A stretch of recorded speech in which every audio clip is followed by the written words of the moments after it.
The best practice ನಾವು ಕಂಡುಕೊಂಡದ್ದೇನೆಂದ್ರೆ ಇಂಥ pro tray, ಬೀಜ ಟ್ರೇ ಮಾರ್ಕೆಟಲ್ಲಿ ಸಿಗ್ತದೆ. ಇದು ಚಿಕ್ಕ ಸೈಜಲ್ಲಿ, ಇದೊಂದು medium size. Fertilizing to harvesting the everything, I used to mingle with all of that work, so I don't feel any difference. ಹಾಗೆ ಈ ಸಸಿಗೆ ಈಗ ಆಲ್ಮೋಸ್ಟ್ 2.5 ವರ್ಷ, ಹತ್ತಿರ 3 ವರ್ಷ ಆಗ್ತಾ ಬಂತು. 2 ಸಸಿ ತಾಯಿ ಸಸಿ ನೆಟ್ಟದ್ದು. ಆ ಸಸಿಯನ್ನು ಕೊಟ್ಟವರು ನನ್ನ ಮಿಸಸ್ನ. ಈಗ ಪ್ರಸ್ತುತ ಈಗ ನಮಗೆ 100 ಮಾಡಬೇಕು ಅಂತ ಇತ್ತು, 94 ಗೋಣಿ ಆಯಿತು. ಮತ್ತು 100 ಮಾಡಿ ಮತ್ತೆ ಸಾಧ್ಯ ಆದರೆ ಈ ಅಂಗಳ ಪೂರ್ತಿ ಮಾಡ್ಬೋದು, ಇನ್ನು ಮುಂದೆ ಆಚೆ ಅಂಗಳವೂ ಉಂಟು ಬೇಕಿದ್ರೆ ಮಾಡಲಿಕ್ಕೆ. ಈಗ ಇಷ್ಟರಲ್ಲಿ ಈ ವರ್ಷ ಮಾಡುವಂತಿದ್ದೇವೆ. ये वाला तो मिर्ची बहुत तीखा है, खाने में बहुत स्वाद आता है और ताज़ा वाला है. हम लोग तो पूरा मालिक का घर से ही लेके खाता है, घर में पूरा अपना व्यवस्था रखा है.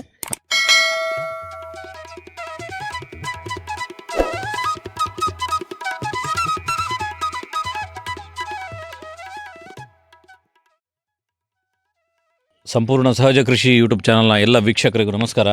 ನಾನು ಶಿವಪ್ರಸಾದ್ ಮಲೆಬೆಟ್ಟು. ನಾನಿವತ್ತು ನಮ್ಮ ಕಡಬ ಪಕ್ಕದ ಅಲಂಗಾರ್ನಲ್ಲಿದ್ದೇನೆ. ಸ್ನೇಹಿತರೆ, ಇದು ಬೇಸಿಗೆಗಾಲದಲ್ಲಿ ಅಡಿಕೆಯನ್ನು ಒಣಗಿಸುವಂಥ ಒಂದು ಅಂಗಳ.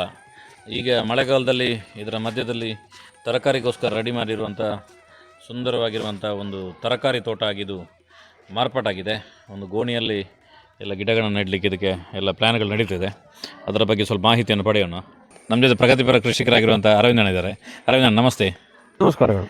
ನಾವು ಇದನ್ನು ಮೊದಲಿಂದಲೂ ಸುಮಾರು ವರ್ಷ ಮೊದಲಿಂದ ಮಾಡ್ತಿದ್ದೆವು. ನನ್ನ ತಂದೆಯ ಕಾಲದಿಂದ ಒಂದು 10-15 ವರ್ಷದಿಂದ ಮೊದಲು ಸ್ವಲ್ಪ ಮಾಡ್ತಾ ಇದ್ದೇವೆ ಅಲ್ಲಿ ಇಲ್ಲಿ ಅಂತೇಳಿ. ಈಗ ಕಳೆದ ವರ್ಷ ಪ್ರಾಯೋಗಿಕವಾಗಿ ಒಂದು 25-30 ಬ್ಯಾಗ್ನಲ್ಲಿ ಮಾಡಿದ್ದೆವು. ಹೌದು, ಸ್ವಲ್ಪ ಸಕ್ಸಸ್ ಆಯಿತು. ಬೆಂಡೆಕಾಯಿ ಮಾಡಿದ್ದೆವು. ಅದು ಪೂರ್ತಿ ನನ್ನ ಮಗ ಅಮೋಘನ ನೇತೃತ್ವದಲ್ಲಿ ಮಾಡಿದ್ದು. ಅವನೇ ಮಾಡಿಕೊಂಡಿದ್ದು ಅದರ ಎಲ್ಲ ಕೆಲಸದ್ವಿ. ನನ್ನದು ಕೇವಲ ಅದಕ್ಕೆ ಮಣ್ಣು ತಯಾರಿ ಮಾಡಿ ಇದಕ್ಕೆ ಒಂದು ಕೆಲಸದವ್ರನ್ನ ಕರ್ಕೊಂಡು, ಹುಡುಗರನ್ನು ಕರ್ಕೊಂಡು ತುಂಬಿಸಿ ಕೊಡುವಂಥದ್ದು. ಬಾಕಿ ಎಲ್ಲ ಇಡುವುದು, ಅದನ್ನೊಂದು ಸಿಸ್ಟಮೆಟಿಕ್ ಅರೇಂಜ್ಮೆಂಟ್ ಮಾಡುವಂಥದ್ದು, ಅದಕ್ಕೆ ಬೀಜ ಹಾಕೋದು, ಗೊಬ್ಬರ ಹಾಕೋದು, ಅದರ ಲಾಲನೆ ಪಾಲನೆ ಎಲ್ಲವೂ ಅವನೇ ಮಾಡ್ತಾನೆ. ಅವನೇ ಮಾಡಬೇಕು. ಸಹಾಯ ಬೇಕಿದ್ರೆ ನಾವು ಮಾಡ್ತೇವೆ. ಕರೆಕ್ಟ್. ಅವನೇ ಮಾಡ್ತೇನೆ ಅಂತೇಳಿ ಒಪ್ಪಿಕೊಂಡು ಖುಷಿಯಿಂದ ಮಾಡ್ತಾನೆ. ಸೊ ಲಾಸ್ಟ್ ಇಯರ್ ಸಕ್ಸಸ್ ಆಗಿದ್ದೆವು. ಹಾಗೆ ಈ ಸಲ ಸ್ವಲ್ಪ ಲಾರ್ಜ್ ಸ್ಕೇಲ್ ಮಾಡುವ ಅಂತ ಹೇಳಿ. ಈ ವರ್ಷ ನಮಗೀಗ ಮಗನಿಗೆ ಮದುವೆ ಆಗಿದೆ, ಸೊಸೆಯು ಬಂದಿದ್ದಾಳೆ. ಸೊ ಅವಳು ತುಂಬ ಆಸಕ್ತಿಯಿಂದ ಇದ್ದಾಳೆ. ಅವರಿಬ್ಬರು ಸೇರಿ ಮಾಡುವ ಅಂತ ಹೇಳಿ ಮಾಡಿದ್ದಾರೆ, ಮಾಡುವ ಅಂತ. ಮತ್ತು ಇದು ಗೋಣಿಗಳು ಎಲ್ಲವೂ ಕೂಡ 25 kg ಪ್ಯಾಕ್ನ ಗೋಣಿಗಳು. ತೋಟಕ್ಕೆ ನಾವು ಗೊಬ್ಬರ ಹಾಕ್ಲಿಕ್ಕೆ ಬೇಕಾಗಿ ತಂದಂಥ ಇದು ಕ್ಯಾಲ್ಸಿಯಂ ನೈಟ್ರೇಟ್ ಇಸ್ರೇಲ್ ಕೆಮಿಕಲ್ಸ್ ಲಿಮಿಟೆಡ್ನ ಗೋಣಿ 25 kg. ಹಾಗೆ ಅದು ಯಾರಾದವ್ರದ್ದು ಯಾರ ವಿನ್ನರ್ ಅಂತ ಹೇಳ್ತಾರೆ, ಅದರದ್ದು ಗೋಣಿಗಳು.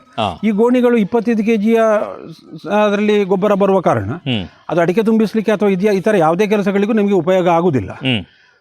ಇದು ತುಂಬಾ ಜನರ ಹತ್ರ ಈ ರೀತಿಯ ಗೋಣಿಗಳು ಈ ಗೊಬ್ಬರ ಹಾಕಿದವರ ಹತ್ರ ಇರ್ತದೆ. ನಮ್ಮ ಹತ್ರ ಒಂದಷ್ಟು ಇತ್ತು. ಮತ್ತೆ ನಮ್ಮ ಸ್ನೇಹಿತರೊಬ್ಬರು ಇದ್ದಾರೆ, ಅಕ್ಷಯ್ ಕುಲಕರ್ಣಿ ಅಂತೇಳಿ, ಅವರು ಸ್ವಲ್ಪ ಗೋಣಿಗಳನ್ನು ಕೊಟ್ಟರು. ಈಗ ಪ್ರಸ್ತುತ ಈಗ ನಮಗೆ 100 ಮಾಡಬೇಕು ಅಂತ ಇತ್ತು, 94 ಗೋಣಿ ಆಯಿತು.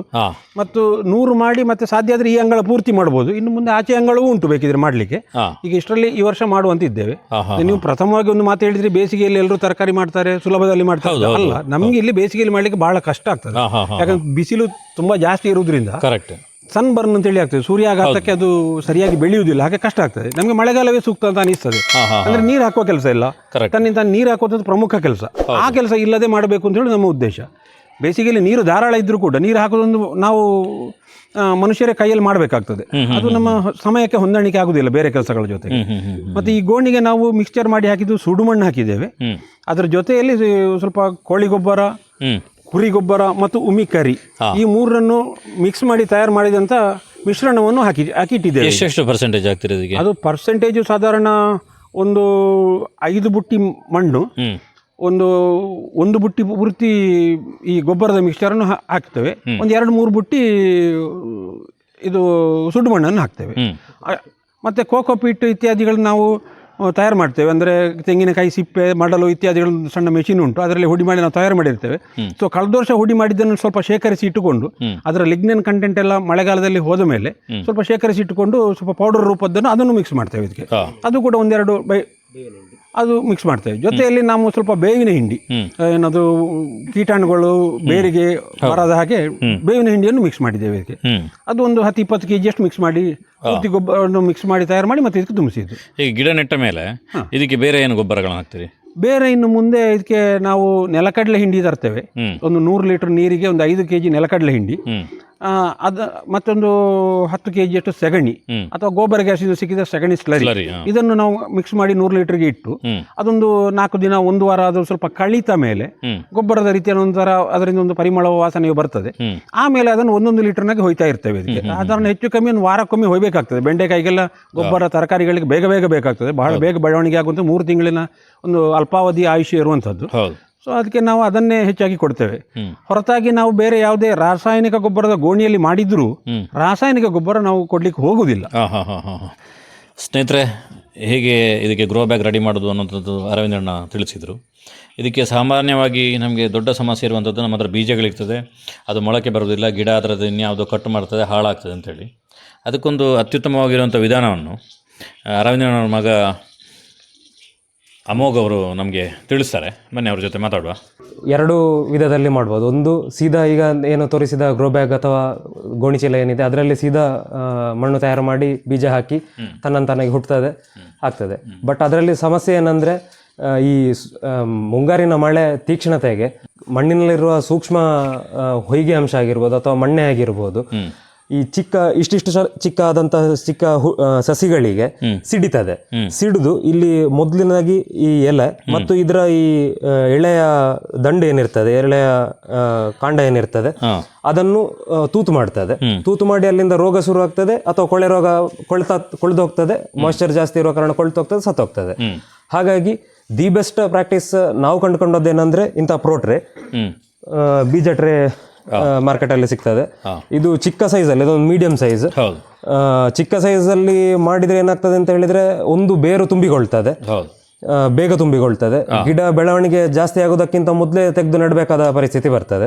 ಹಾಗಾಗಿ ಗಿಡ ಗಟ್ಟಿ ಬರುವಷ್ಟು ತನಕ ಪ್ರೋಟ್ರೆಯಲ್ಲಿ ಇರಲಿ ಅಂತ ಹೇಳೋ ಉದ್ದೇಶಕ್ಕೆ ಸ್ವಲ್ಪ ದೊಡ್ಡ ಪ್ರೋಟ್ರೆಯಲ್ಲಿ ಮಣ್ಣು, ಅದೇ ನೀವು ಹೇಳಿದ ಆಗ ಅಪ್ಪ ಹೇಳಿದ ಗೊಬ್ಬರದ ಮಿಶ್ರಣವನ್ನೇ ಇದಕ್ಕೂ ಕೂಡ ಹಾಕಿ, ಇದೀಗ ಮೊನ್ನೆ ಜೂನ್ 1ನೇ ತಾರೀಕಿಗೆ ನಟ್ಟದ್ದು. 1 ವಾರ ಆಯಿತು. 1 ವಾರದಲ್ಲಿ ಬೀಜ ಹಾಕಿದ್ದು 1 ವಾರದಲ್ಲಿ ಇಷ್ಟು ಮೊಳಕೆ ಬಂದಿದೆ. ಮತ್ತೆ ಇನ್ನೊಂದೇನೆಂದರೆ ಇದು ನೋಡಿ, ಈಗ ನಾನಿದನ್ನೀಗ ಮನೆಯ ಅಂಗಳದ ಹೊರಾಂಗಣದಲ್ಲಿ ಇಟ್ಟಿದ್ದೇನೆ. ಹಾಗಾಗಿ ಸ್ವಲ್ಪ ಏನು ಹೌದು ಬಿಸಿಲಿನ ಕಡೆಗೆ ಪೂರ್ವದ ಕಡೆಗೆ ತಿರುಗಿ ಉಂಟು. ಅದಕ್ಕೆ ನಾನೇನ್ ಮಾಡ್ತೇನೆ ಅಂತ ಹೇಳಿದ್ರೆ ದಿನಕ್ಕೆ 1 ಸಲ ಅಥವಾ 2 ಸಲ ಇಡೀ ಈಗ ಈ ಸಸಿಯನ್ನು ನೋಡ್ಬೋದು, ಇದು ಹೀಗೆ ಬೆಂಡ್ ಆಗಿದೆ, ಇದನ್ನು ಹೀಗೆ ತಿರುಗಿಸಿ ಹೀಗೆ ಇಡುದು.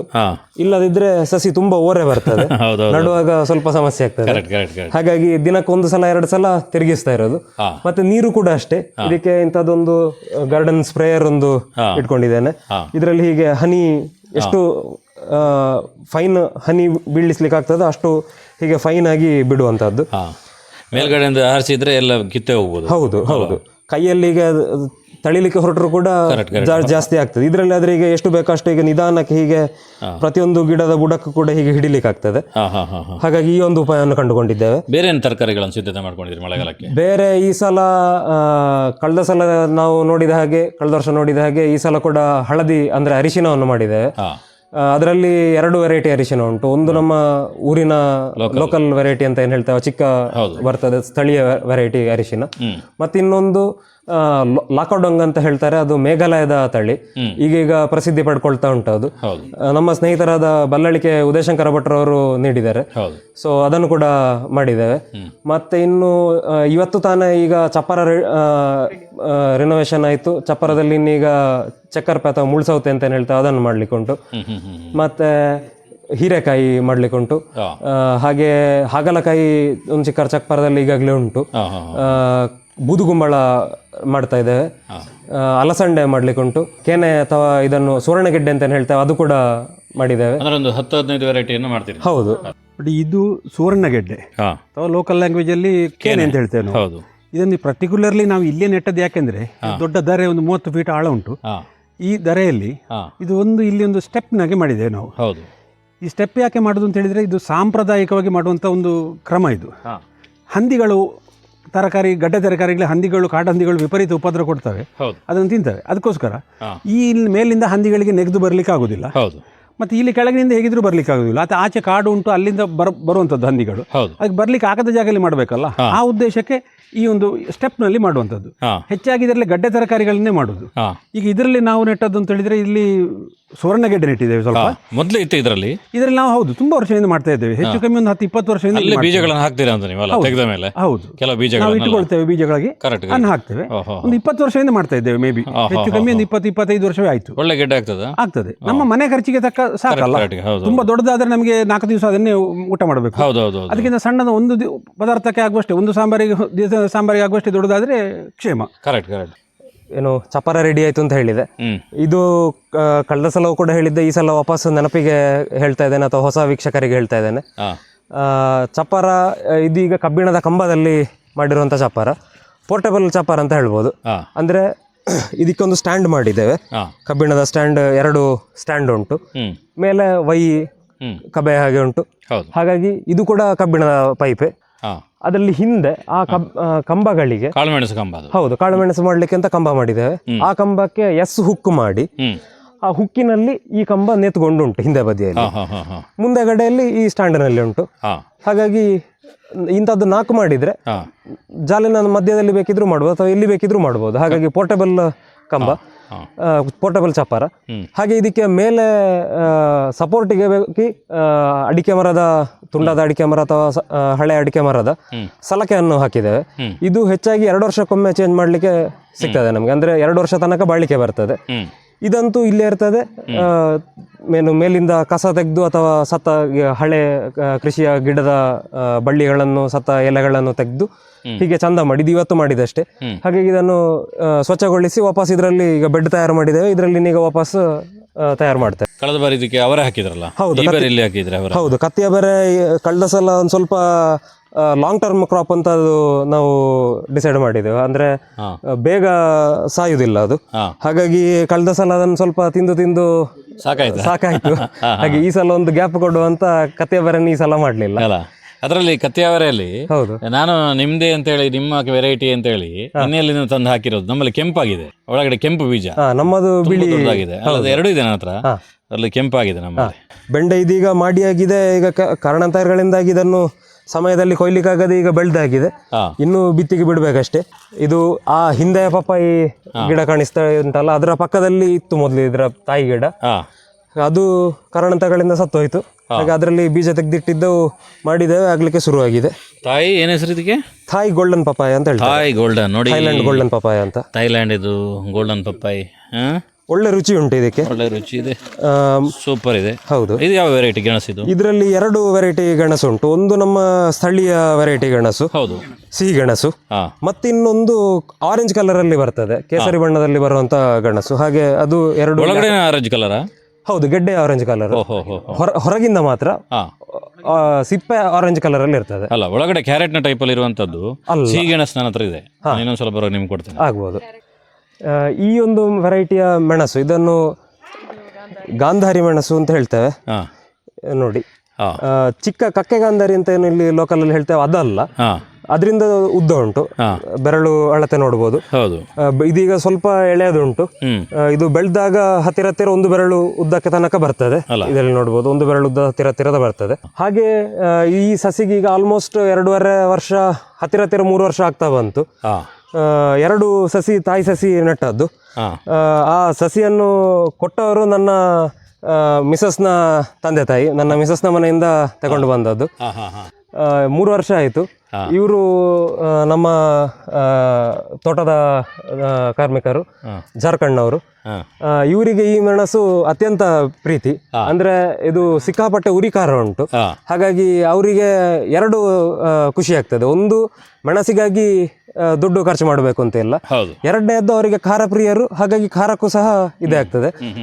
ಅವರಿಗೆ ಬೇಕಾದಾಗ ಬಂದು ಕೊಯ್ಕೊಂಡು ಹೋಗ್ತಾರೆ. ಅಂದ್ರೆ ನಮ್ಗೆ ಮಾತ್ರ ಮನೆ ಉಪಯೋಗಕ್ಕೆ ಮಜ್ಜಿಗೆಗೋ ಅಥವಾ ಸಾಂಬಾರಿಗೋ ಹಾಕಿ ಇದನ್ನು ಮುಗಿಸ್ಲಿಕ್ಕೆ ಅಸಾಧ್ಯ. ಹಾಗಾಗಿ ನೀವು ಬೇಕಾದಷ್ಟು ತಗೊಳ್ಳಿ ಅಂತ ಅವರಿಗೆ ಫ್ರೀ ಹ್ಯಾಂಡ್ ಕೊಟ್ಟಿದ್ದೇವೆ. ಎಷ್ಟು ಸೂಪರ್ ಇದೆ ನೋಡಿ. ಒರಿಜಿನಲ್ ಮೆಣಸು. ಇವನು ನಮ್ಮ ಪ್ರದೀಪ್ ಅಂತ. ಇವನು ಸರಾಸರಿ 2 ವರ್ಷಗಳಿಂದ ಮೇಲಾಯ್ತು ನಮ್ಮಲ್ಲಿ, ಜಾರ್ಖಂಡ್ನವನು. ಇವರಿಗೆ ಈ ಮೆಣಸು ಅತ್ಯಂತ ಪ್ರೀತಿ. ಅವರ ಏನು ಟೇಸ್ಟ್ಗೆ ಅದು ತುಂಬಾ ಹಿಡಿಸ್ತದೆ. प्रदीप, इसका मिर्ची के बारे में कुछ बोलना चाहते हैं? ये वाला तो मिर्ची बहुत तीखा है, खाने में बहुत स्वाद आता है और ताज़ा वाला है. हम लोग तो पूरा मालिक का घर से ही लेके खाता है. इधर में पूरा अपना व्यवस्था रखा है. उधर सब्जी वगैरह सब मिलता है इधर से थोड़ा बहुत. जो हम लोग करते हैं मेहनत उतना मिलता है. मिर्चा है, बैगन हो गया, भिंडी हो गया, ये सब मिलता है. और वो तो अच्छा है. इधर में हम लोग अपना मेहनत करते हैं इसलिए हम लोग को मिलता है. ಹಾಗೆ ಮೆಣಸನ್ನು ತುಂಬ ಇಷ್ಟಪಟ್ಟು ತಿಂತಾರೆ. ಅದರಲ್ಲಿ ಹಣ್ಣಾಗಲಿಕ್ಕೆ ಬಿಡುವುದಿಲ್ಲ, ಪ್ಲಸ್ ಅಷ್ಟು ಹಣ್ಣಾಗುವಷ್ಟು ಸಿಗ್ತದೆ ಎರಡು ಕೂಡ. ಅವರು ಹತ್ತಿರ 1 kg ಪ್ರತಿ ಫ್ಯಾಮಿಲಿಯವರು, 3-4 ಫ್ಯಾಮಿಲಿಯವರು ಇದ್ದಾರೆ. 1 kg ವಾರದಲ್ಲಿ 1 ಫ್ಯಾಮಿಲಿಯವರು ಮುಗಿಸ್ತಾರೆ ಆ ಮೆಣಸನ್ನು. ಅಷ್ಟಾಗಿ ಕೂಡ ಇಷ್ಟು ಮೆಣಸು ಸಿಗ್ತದೆ. ಹಾಗಾಗಿ ಅಂದರೆ ನಾನು ಅಥವಾ ನೀವು ಹೇಳುವಂಥದ್ದು, ಒಬ್ಬರು ರೈತರು ಇಂಥದ್ದೊಂದು 2 ಗಿಡ ಇಟ್ಟಿರಬೇಕು. ಹೌದು. ಯಾಕಂದ್ರೆ ನಾವು ಪ್ರಿಸರ್ವೇಟಿವ್ಸ್ ಹಾಕಿರುವಂಥದ್ದು, ಇನ್ನೆಲ್ಲೋ ಸ್ಟಾಕ್ ಮಾಡಿರೋದು, ಹೌದು, ಇನ್ನೆಲ್ಲಿಂದ ಬಂದಿರೋದು, ಯಾವುದೋ ಕೆಮಿಕಲ್ ಹಾಕಿರುವಂಥ ಮೆಣಸುಗಳನ್ನು ಉಪಯೋಗ ಮಾಡೋದಕ್ಕಿಂತ, ಹೌದು, ನಾನು ಕಳೆದ ಬಾರಿ ಒಂದು ವಿಡಿಯೋ ನೋಡ್ತಿದ್ದೆ, ಬ್ಯಾಡಗಿ ಮೆಣಸು ಅಂತ ಹೇಳಿ ಸ್ಪ್ರೇ ಮಾಡುವಂಥದ್ದು, ಅದಕ್ಕೆ ಕೆಂಪು ಬರಬೇಕು ಅಂತ. ಹೌದು. ಅಂಥದ್ರ ಮಧ್ಯದಲ್ಲಿ ಈ ರೀತಿಯೊಂದು ಒರಿಜಿನಾಲಿಟಿಯ ಮೆಣಸುಗಳನ್ನು ಉಪಯೋಗ ಮಾಡಿದರೆ ಖಂಡಿತವಾಗಿ ಇದರ ಒಂದಷ್ಟು ಸಾವಯವ ಸತ್ವಗಳಿರ್ಬೋದು. ಹೌದು. ಮತ್ತು ಒಂದು ಆಯುರ್ವೇದಿಕ್ ಸತ್ವಗಳಿರ್ಬೋದು. ಹೌದು. ಇದಕ್ಕೆ ನಾವು ಗೊಬ್ಬರ ಹಾಕೋದು ಕುರಿ ಗೊಬ್ಬರ, ಕೋಳಿ ಗೊಬ್ಬರ, ಉಮಿಕರಿಯ ಮಿಶ್ರಣ ಗೊಬ್ಬರ ಇರ್ಬೋದು, ಅಥವಾ ಈ ಸೂಟು ಮಣ್ಣು ಅಥವಾ ಸುಡು ಮಣ್ಣು ಅಂತ ಏನು ಹೇಳ್ತೇವೆ ಅದನ್ನು, ಇಂತಹ ಸಾವಯವ ಇನ್ಪುಟ್ಸ್ ಅನ್ನು ಮಾತ್ರ ಕೊಡ್ತೇವೆ. ಇಷ್ಟರ ತನಕ ಇದಕ್ಕೆ ಕೆಮಿಕಲ್ ನೋಡಿ ಗೊತ್ತಿಲ್ಲ ಈ ಸಸಿಗೆ. ಸಸಿಗೆ ಬೇರೆ ಸ್ಪ್ರೇ ಆಗಿರ್ಲಿ, ಬೇರೆ ಎಂಥದ್ದು ಗೊತ್ತಿಲ್ಲ. ವೈಲ್ಡ್ ಆಗಿ ಅದರಷ್ಟಕ್ಕೆ ಹತ್ತಿರ 3 ವರ್ಷದಿಂದ ಬರ್ತಾ ಉಂಟು. ಹಾಗೆ ಹೊಸ ಸಸಿಗಳು ಆಗ್ತಾ ಉಂಟು. ಕೀಟಬಾಧೆ ಬೇರೆ ಯಾವುದೂ ಇಲ್ಲ, ರೋಗ ಬಾಧೆ, ಕೀಟಬಾಧೆ ಎಂಥದೂ ಇಲ್ಲ ಇದಕ್ಕೆ. ಹಕ್ಕಿಗಳು ತಿಂತವೆ. ಈ ಕಾಕೆ ಗಾಂಧಾರಿಯನ್ನು ಹೇಗೆ, ಈ ಕಾಗೆ ಗಾಂಧಾರಿಯನ್ನು ಹೇಗೆ ಹಕ್ಕಿಗಳು ತಿಂತವೆ, ಹಾಗೆ ಇದನ್ನು ಕೂಡ ತಿಂತವೆ. ಓಕೆ ಸ್ನೇಹಿತರೆ, ಕೃಷಿ ಅಂತ ಹೇಳಿದ್ರೆ ಒಬ್ಬೊಬ್ಬರು ಮಾಡುವಂಥದ್ದಲ್ಲ, ಇಡೀ ಫ್ಯಾಮಿಲಿ ಸೇರಿ ಮಾಡುವಂಥದ್ದು. ಇವರು ಮುಳ್ಳಂಗೊಚ್ಚಿಯವರ ಫ್ಯಾಮಿಲಿ ಅಂತ ಹೇಳಿದ್ರೆ ನಮಗೆ ಒಂದು ರೀತಿಯಲ್ಲಿ ಒಂದು ಪ್ರೋತ್ಸಾಹಕರು ನಮ್ಮ ಯೂಟ್ಯೂಬ್ ಚಾನಲ್ಗೆ. ಯಾಕೆಂತ ಹೇಳಿದ್ರೆ ಒಳ್ಳೆ ವಿಷಯಗಳನ್ನು ಜನರಿಗೆ ಸ್ಪ್ರೆಡ್ ಮಾಡೋದು ಕೂಡ ಒಳ್ಳೆ ಹ್ಯಾಬಿಟ್ ಅಂತ ನಾನು ಅಂದ್ಕೊಂಡಿದ್ದೇನೆ. ಆ ರೀತಿ ಒಂದು 7-8ನೇ ವಿಡಿಯೋ ಇರ್ಬೋದು. ನಮ್ಮ ಜೊತೆ ಅಮೋಘ ಅವರ ಶ್ರೀಮತಿಯವರು 1.5 ತಿಂಗಳಿಂದ ಮದುವೆ ಆಗಿರುವಂಥದ್ದು ಸಾವಿತ್ರಿ ಅವರಿದ್ದಾರೆ. ಅವರು ಬೇಸಿಕ್ ಕೇರಳ ಮೂಲ. ನೀವೀಗ ಕೇರಳದಿಂದ ಇಲ್ಲಿ ಒಂದು ಕೃಷಿ ಫ್ಯಾಮಿಲಿಗೆ ಬಂದಿದ್ದೀರಿ. ನೀವು ಸಿಟಿಯಲ್ಲಿದ್ದವರು, ಕೃಷಿಯ ಅನುಭವ ಕಡಿಮೆ, ಕೃಷಿಯೂ ಕೂಡ ನಿಮ್ಗೆ ಇರಲಿಲ್ಲ. ಅಂಥದ್ರಲ್ಲಿ ಒಂದು ಕೃಷಿ ಫ್ಯಾಮಿಲಿ ಜೊತೆ ನೀವು ಇನ್ವಾಲ್ವ್ ಆಗಿ ಇಲ್ಲಿ ಜೀವನ ಮಾಡುವಾಗ ನಿಮಗೆ ಹೇಗೆ ಅನಿಸುತ್ತೆ ಈ ಅನುಭವಗಳೆಲ್ಲ? ಫಸ್ಟ್ ಆಫ್ ಆಲ್ ನನ್ನ ಮಾತೃಭಾಷೆ ಮಲಯಾಳಂ, ನಾನು ಕನ್ನಡ ಕಲಿತಾ ಇದ್ದೇನೆ. ಹಾಗೆ ಏನಾದರೂ ತಪ್ಪಾದರೆ ಕ್ಷಮಿಸಿ. ಇಂಗ್ಲೀಷಲ್ಲಾದರೆ ಹೇಳಿ, ತೊಂದರೆ ಇಲ್ಲ. ಹಾಗೆ ಇದು ನನ್ನ ಅಪ್ಪ ಅಮ್ಮನಿಗೆ ಕೃಷಿ ಇಲ್ಲ. ಇದು ಅವರು ಗೌರ್ಮೆಂಟ್ ಆಫೀಸಲ್ಲಿ ಇದು ಕೆಲಸ ಮಾಡಿ ಈಗ ರಿಟೈರ್ಡ್ ಆಗಿದ್ದಾರೆ. ನಮ್ಮ ಅಜ್ಜನಿಗೆ ಇದು ಕೃಷಿ ಇತ್ತು. ಹಾಗೆ ಅಪ್ಪ ಅಮ್ಮ ಹೇಳಿಕೊಟ್ಟ ಇದು ಸ್ಟೋರೀಸ್ ಎಲ್ಲ ಕೇಳಿ ನಮಗೆ ಅದರ ಬಗ್ಗೆ, ಕೃಷಿ ಬಗ್ಗೆ ಎಲ್ಲ ಇಂಟ್ರೆಸ್ಟ್ ಇತ್ತು. ಈಗಲೂ ಉಂಟು. ಹಾಗೆ ಅದು ಮತ್ತೆ ಅಮೋಘನ ಪರಿಚಯ ಆದ ಮತ್ತೆ ನಮಗೆ ಇನ್ನೂ ಸಹ ಇಂಟ್ರೆಸ್ಟ್ ಬಂತ. ಹಾಗೆ ಏನು ಡಿಫ್ರೆನ್ಸ್ ಹೇಳಿ ಹಾಗೆ ಎಂತ ಆಗೋದಿಲ್ಲ. ಖುಷಿ. My father used to, still he is doing farming. We have a small plot in nearby house. So he is doing farming there. And he used to take me there. I used to go, and from seeding, fertilizing to harvesting the everything, I used to mingle with all of that work. So I don't feel any difference after coming here. It's just that from small scale to large scale, the farming went, and I'm feeling very happy, and I don't feel any difference usually. And moreover, Amogha always supported me. Amogha also, my in-laws also, everyone here, whole family supports me. My parents also supported me before and after marriage. So I don't feel any difference or any problem with being from a town to here. It is I don't feel it, that's what I don't feel any difference or any other problem. I'm very happy to do the whatever he is doing. I'm very happy to do with him, and we are happily doing everything together. So yes. Thank you. Thank you. Okay ಸ್ನೇಹಿತರೆ, ಮಳೆಗಾಲದ ಸಂದರ್ಭದಲ್ಲಿ ಮನೆಯ ಪಕ್ಕದಲ್ಲಿ ಒಂದು ಕೈತೋಟದೊಂದು super ಆಗಿರುವಂಥ ಮಾಹಿತಿಯನ್ನು ಅಮೋಘ್ ಅವರು ಕೊಟ್ಟರು. ಸರ್, ಇಡೀ ಫ್ಯಾಮಿಲಿಗೆ ಇವರು ಜಾಯ್ನ್ ಆಗಿದ್ದಾರೆ, ಅವ್ರಿಗೂ ಕೂಡ ಒಂದು ಹಾರ್ದಿಕ ಶುಭಾಶಯವನ್ನು ಕೊಡ್ತೇನೆ. ಯಾಕೆಂದರೆ ಒಂದು ಕೃಷಿಯ ಫ್ಯಾಮಿಲಿ ಒಟ್ಟಿಗೆ ಕೆಲಸ ಮಾಡೋದು ಹೇಳಿದರೆ ಸಾಮಾನ್ಯ ಕೆಲಸ ಅಲ್ಲ. ಇದು ಒಟ್ಟು ಒಂದು ಸಮಾಜದ ಕೆಲಸ ಮತ್ತು ಎವ್ರಿ ಡೇ ಪ್ರತಿದಿನ ಕಲಿಯುವಂಥ ಕೆಲಸ. ಅದೇ ರೀತಿಯಲ್ಲಿ ನೀವು ಕೂಡ ಒಂದು ಅತ್ಯುತ್ತಮವಾಗಿರೋಂಥ ಮಾಹಿತಿಯನ್ನು ಕೊಡ್ತೀರಿ. ನಿಮ್ಗೆ ಕೂಡ ನಮ್ಮ ಚಾನಲ್ ಕಡೆಯಿಂದ ಧನ್ಯವಾದಗಳು. ಶಿವಪ್ರಸಾದ್ ಅಣ್ಣ, ನಿಮಗೆ ಕೂಡ ಧನ್ಯವಾದಗಳು. ಹಾಗೆ ಈಗ ಸುಮಾರು ಈಗ ಪ್ರತಿನಿತ್ಯ ನೀವು ಇತ್ತ ತುಂಬ ಇನ್ಫಾರ್ಮೇಟಿವ್ ವೀಡಿಯೋಸನ್ನು, ಹೊಸ ಕೃಷಿ ಕ್ರಮಗಳನ್ನು, ಹೊಸ ತರಕಾರಿಗಳನ್ನು ಅಥವಾ ಹೊಸ ತಳಿಗಳನ್ನು ನೀವು ಪ್ರತಿನಿತ್ಯ ಹಾಕ್ತಾ ಇರ್ತೀರಿ. ಇಂಥ ನಿಮ್ಮ ಏನು ಶ್ರಮಕ್ಕೆ ಮೆಚ್ಚುಗೆ ವ್ಯಕ್ತಪಡಿಸ್ತೇವೆ. ನಿಮಗೆ ಕೂಡ ತುಂಬ ಧನ್ಯವಾದಗಳು. ಹಾಗೆ ವೀಕ್ಷಕರಲ್ಲಿ ಇನ್ನೊಂದು ವಿನಂತಿ, ಇಂಥ ಇನ್ಫಾರ್ಮೇಟಿವ್ ವೀಡಿಯೋಸ್ ನಿಮಗೆ ಇನ್ನೂ ನೋಡಬೇಕಾಗಿದ್ದಲ್ಲಿ ಈ ಚಾನಲ್ಗೆ ಸಬ್ಸ್ಕ್ರೈಬ್ ಮಾಡಿ, ಸಂಪೂರ್ಣ ಸಹಜ ಕೃಷಿ ಚಾನಲ್ಗೆ ಸಬ್ಸ್ಕ್ರೈಬ್ ಮಾಡಿ. ಇನ್ನೂ ಕೂಡ ಇಂತಹ ಒಳ್ಳೆ ವೀಡಿಯೋಸನ್ನು ಶಿವಪ್ರಸಾದ್ ಅಣ್ಣ ನೀವು ತರಬೇಕು ಅಂತ ವಿನಂತಿ. ಧನ್ಯವಾದಗಳು. ಓಕೆ ಸರ್, ಇಡೀ ಫ್ಯಾಮಿಲಿಗೆ ನಮ್ಮ ಕಡೆ ಧನ್ಯವಾದಗಳು.